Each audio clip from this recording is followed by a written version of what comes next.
Sir, mind if we talk to you for a second? Yeah, that's fine. What's going on? Just a quick check. We had a call about a vehicle that looks like yours. Need to confirm some details. No problem. Truck's mine. Registration's in the glove box if you need it. Appreciate that. We'll walk you through it. Tuesday morning, 9:47 a.m. The Arizona sun was already brutal. The kind of desert heat that made the asphalt shimmer and turned steering wheels into branding irons. Lieutenant Marcus Hayes had just clocked out from an overnight shift and was doing the most ordinary thing imaginable, stopping for gas on the way home. 23 years on the Phoenix Police Department. Rising through the ranks to lieutenant. Commanding officers. Handling crises most people only saw on the news. But this morning, there were no sirens. No radio calls. No uniform. Just basketball shorts, a faded Phoenix Suns t-shirt, and sunglasses to block the glare as he stood at the pump. It was a routine stop at a gas station he'd used hundreds of times before. A place so familiar it barely registered as a moment worth remembering. Hayes finished pumping, replaced the nozzle, and reached for his keys. Already thinking about getting home and finally sleeping. That's when he felt it, that subtle shift in the air. The instinct that never fully leaves a cop no matter how long he's been on the job. Somewhere behind him, a vehicle had pulled in quietly. A white SUV. Government plates. He hadn't noticed it arrive. But his body noticed what came next. 3 men stepped out in black tactical vests. Immigration and Customs Enforcement, patches visible in bold letters. Their body cameras were already on.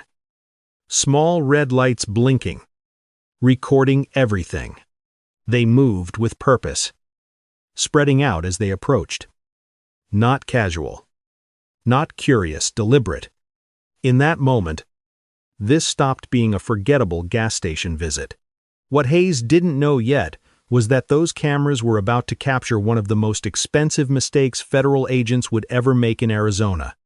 A routine morning, a routine stop, and the beginning of a confrontation that would expose how quickly an ordinary moment can turn into a life-altering violation of rights. The 3 agents closed the distance with practiced precision. Agent Todd Brennan led from the center, his posture stiff, his face unreadable. To his right, Valdez angled outward. To his left, Kim mirrored the movement. Wide spacing. Triangular containment. Hands hovering just close enough to their weapons to send a clear message without touching them. This wasn't a casual encounter. This was a tactical approach. And Hayes recognized it instantly. Cop instincts don't shut off just because you're off duty. In the second, it took them to reach conversational distance. Hayes cataloged everything, their body language, their positioning, the way their eyes never stopped scanning him, like he was already a problem that needed controlling. They weren't here to ask questions. They were here because they'd already made up their minds. Brennan stopped a few feet away and spoke in a flat, rehearsed tone. The kind that came from repeating the same lines over and over. Afternoon. Immigration and Customs Enforcement. We're conducting a sweep in this area. We need to see identification and proof of legal status. The words hit hard despite how calmly they were delivered. Hayes slowly reached up and removed his sunglasses, making sure his hands stayed visible. His movements deliberate. 23 years on the job had taught him that sudden motions around armed officers got people hurt or worse. I'm a police officer, Hayes said evenly. Phoenix PD. Lieutenant Marcus Hayes. My badge and ID are in my truck. Brennan didn't react. He didn't nod. He didn't step back. He just looked at Hayes like he'd heard this 1,000 times before and didn't believe any of it. Everyone says something. Brennan replied coldly. Don't move. Do you have documentation on you right now? In that moment, Hayes knew this wasn't about verification. It was about control. Hayes felt the tension tighten around him as soon as Brennan finished speaking. Valdez shifted closer to his right side. Kim easing left. The triangle narrowing by inches. Not aggressive enough to justify alarm, but deliberate enough to box him in. Hayes had used this formation himself countless times on the job. It was what you did when you thought someone might run, fight, or lie. And the realization hit him hard. They were treating him like a suspect before he'd done anything at all. "My wallet's in my back pocket," Hayes said calmly. "My badge is in my truck. 15 feet away. You can call my precinct and verify who I am. We'll verify everything after we establish your identity," Brennan replied, his voice cool, almost bored. "Right now, you're not moving." Not moving. The words carried weight. Hayes felt anger flicker in his chest. The familiar burn of being judged before being heard. He was standing in broad daylight at a gas station he'd stopped at for years, wearing his city's team colors, doing nothing more suspicious than buying fuel. And yet, here he was, surrounded. "You want me to reach for my wallet?" Hayes asked. Careful. Measured. Brennan's hand slid closer to his weapon. Slow. 2 fingers. No sudden movements. Hayes moved like every motion was being graded. He reached back, eased his wallet free, opened it, and held it out. Inside was his Arizona driver's license current. Valid. His photo staring back from the plastic.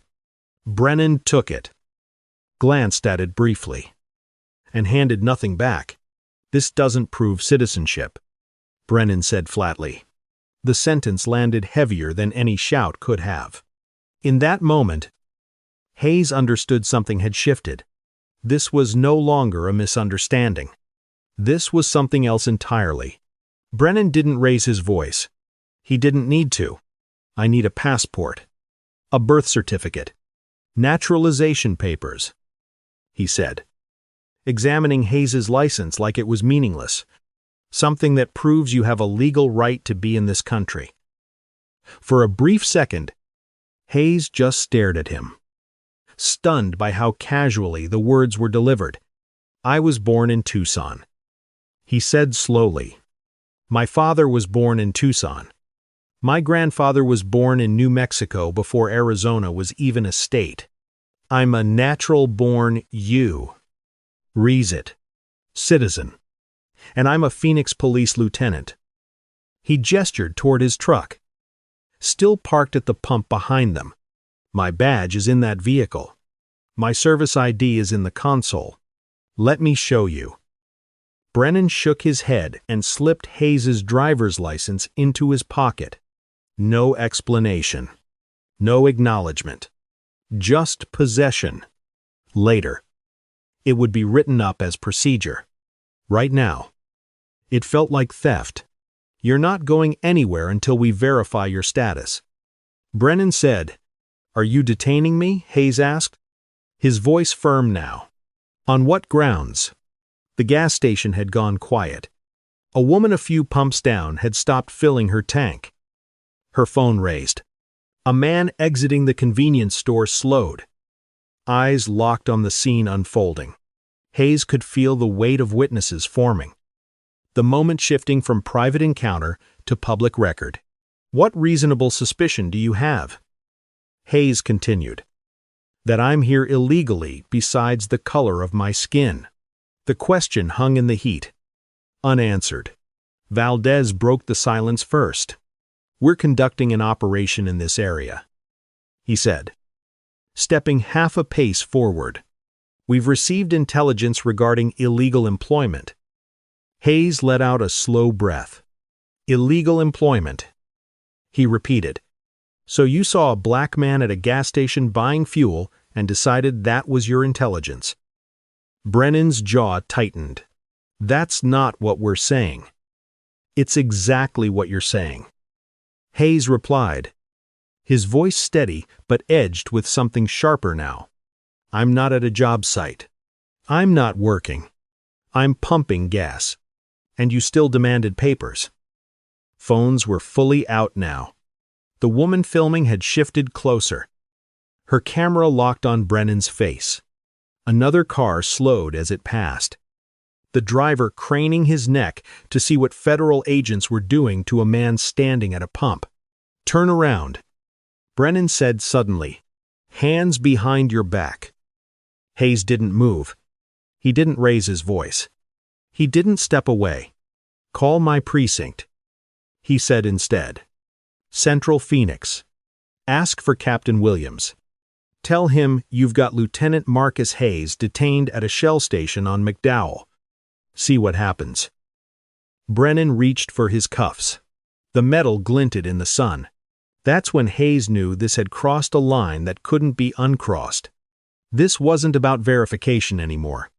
This was about whether power could override the law in broad daylight and whether anyone would stop it. Hayes planted his feet. Not defiant. Not aggressive. Just unmoving. Years of command experience settled into his posture. The kind that didn't need shouting to carry authority. His hands stayed visible at chest level. Palms open. Fingers relaxed. "I am not resisting," he said clearly, projecting his voice so every camera, body-worn and handheld, could hear him. "I am not fleeing. I am invoking my Fourth Amendment rights." Brennan froze for a fraction of a second, caught off guard by the precision of the words. "You have no reasonable suspicion." Hayes continued. "You have no probable cause. I have identified myself. I've given you my name, my rank, my badge number, and a way to verify all of it. You have refused." The gas station felt suspended in time. Engines idled. No one spoke. Even Valdez and Kim hesitated. Uncertain.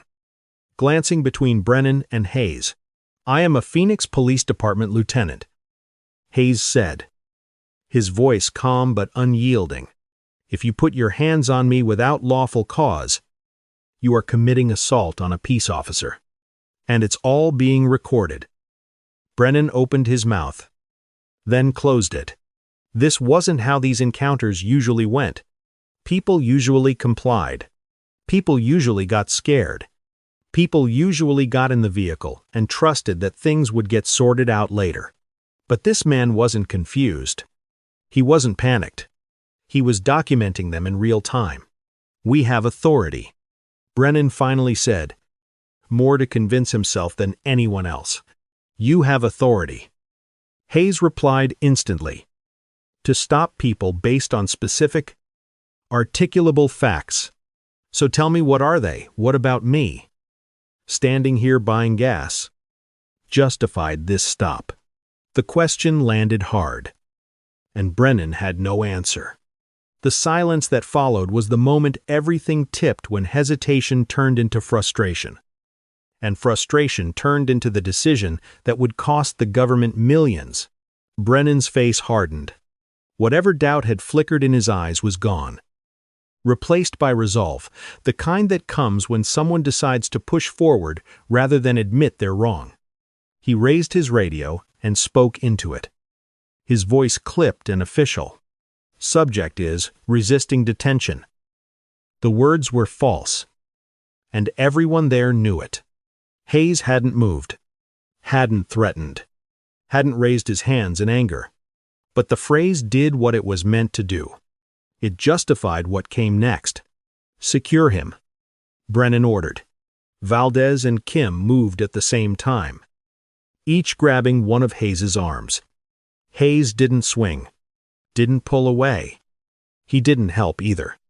He went rigid, letting his weight drop just enough to make them work for it, forcing the cameras to capture every second of what they were doing. "I am not resisting," Hayes said loudly, his voice steady despite the sudden pressure on his arms. "I am being detained without reasonable suspicion or probable cause.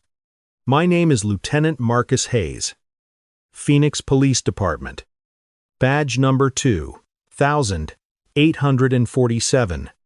I am a United States citizen. Brennan stepped in, yanking Hayes's wrists behind his back and snapping the cuffs on hard too hard. Hayes sucked in a breath, but didn't cry out. The metal bit into his skin as the cameras recorded the moment a 23-year veteran officer was handcuffed in the open, surrounded by strangers filming on their phones. They turned him toward the white SUV. "My truck," Hayes said, twisting his head to look back. "My badge and my service weapon are in that vehicle. It's unsecured. We'll handle it." Brennan replied, already walking. The promise meant nothing. And as they led Hayes away from the pump, past staring customers and raised phones, the truth settled in. This wasn't a mistake anymore. It was a choice. They opened the rear door of the SUV and guided Hayes inside. The metal cage separated him from the front seats, the space already warm and stale, carrying the lingering smell of sweat and old upholstery. The door shut with a heavy thud, sealing him in. Outside, the gas station returned to motion. But everything inside that vehicle slowed to a crawl. As the SUV pulled away from the pump, Hayes leaned forward as much as the cuffs allowed and spoke clearly, deliberately, for the body cameras he knew were still recording. "It is approximately 10 a.m. Tuesday morning," he said.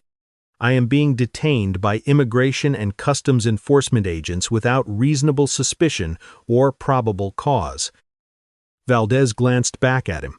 Kim sat rigid beside him, eyes forward. "My name is Lieutenant Marcus Hayes, Phoenix Police Department." Hayes continued, "I was born in Tucson, Arizona. I am a United States citizen. This detention is unlawful, and everything happening right now is being recorded." No one responded. Brennan focused on the road, jaw tight, knuckles white on the steering wheel.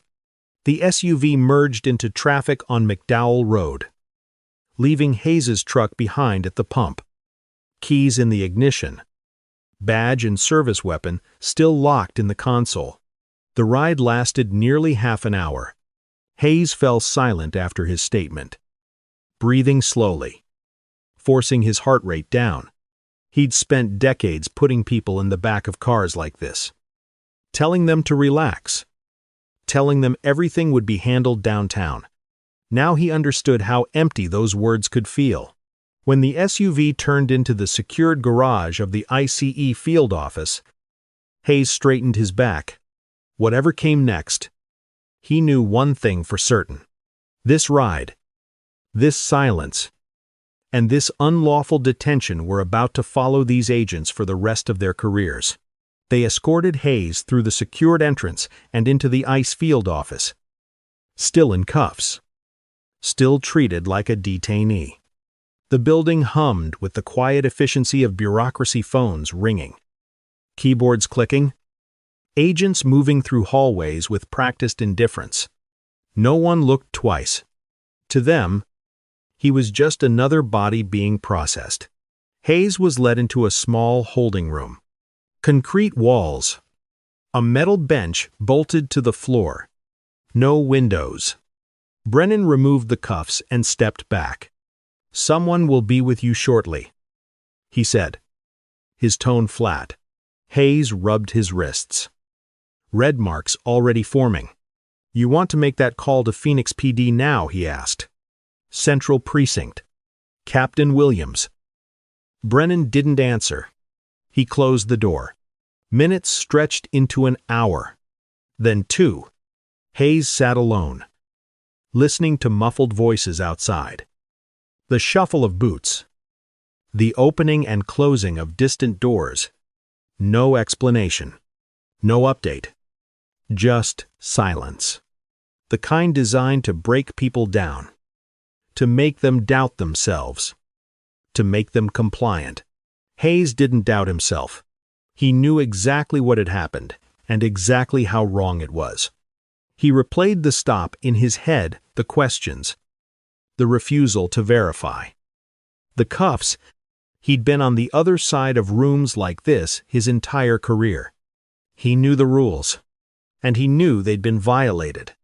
Et doi sprezece patruzece shi tre p. M. The door finally opened.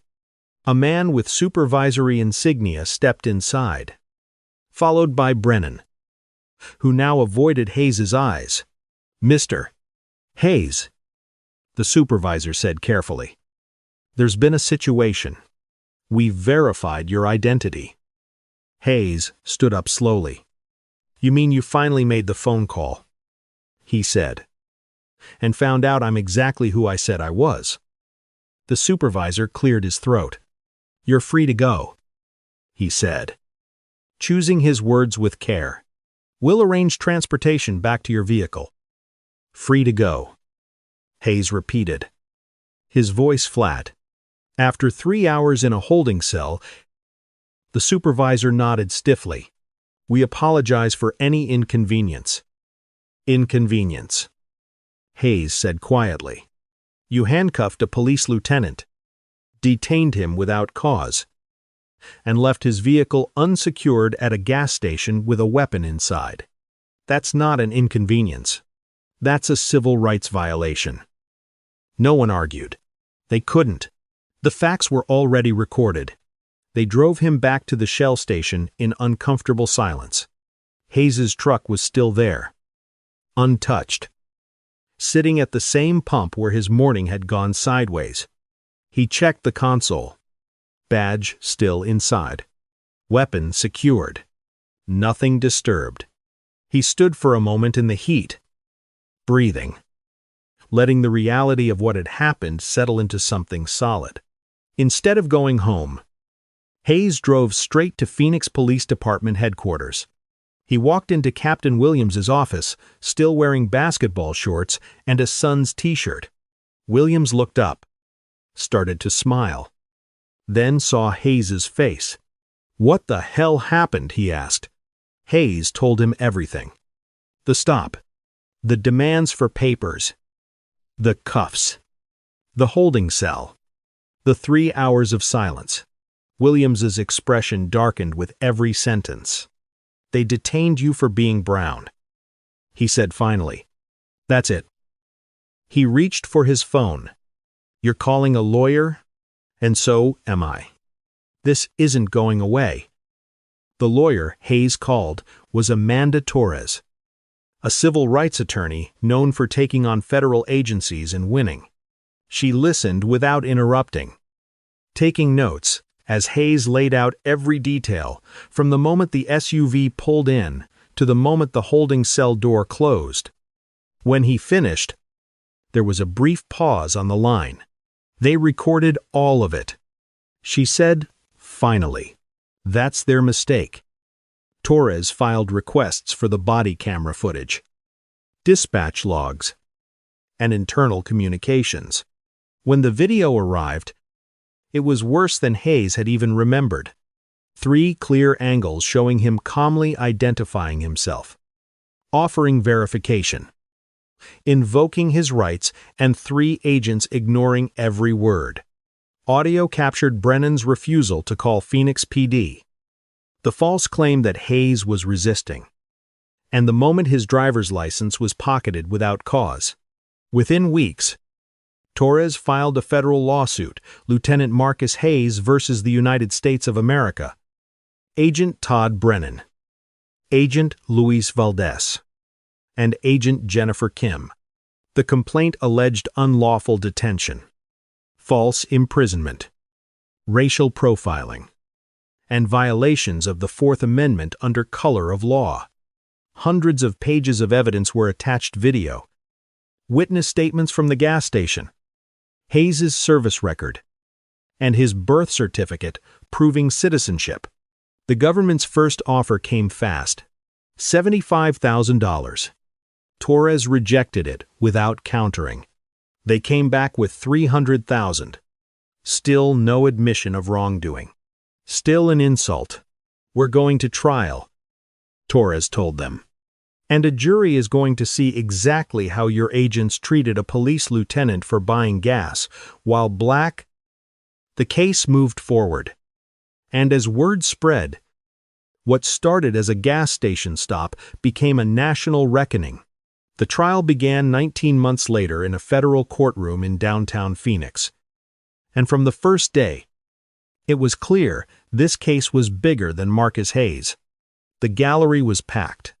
Off-duty officers in uniform sat shoulder to shoulder with civil rights advocates and community members. Media cameras lined the back wall, waiting. Everyone knew what was about to be shown. On the second day, the body camera footage played. All 3 angles. Synced. Unedited. The jury watched Hayes stand calmly at the gas pump. Identify himself. Offer verification. Invoke his rights. They watched 3 federal agents ignore every fact, escalate without cause, and put handcuffs on a man who had done nothing wrong.